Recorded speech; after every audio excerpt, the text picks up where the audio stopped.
Bu shunchaki yong'oq emas, haqiqiy selin manbai-ku. Bu haqida eshitganmisizlar yo'qmi bilmadim-ku, lekin bu yong'oq dunyodagi eng to'yimli va foydali yong'oqlardan hisoblanadi. O'zi ham bo'yi 50 metrga yetadigan daraxtlarda o'sadi.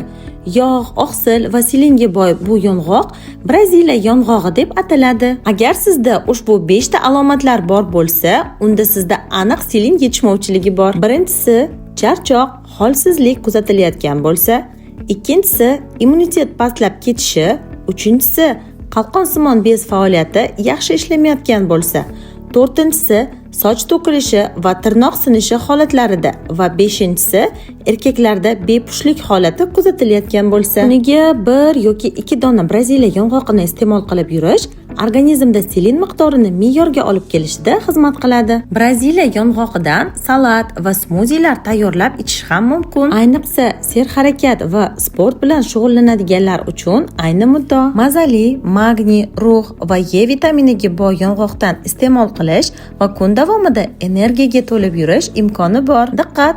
Yong'oqlarga allergiyasi borlarga mumkin emas.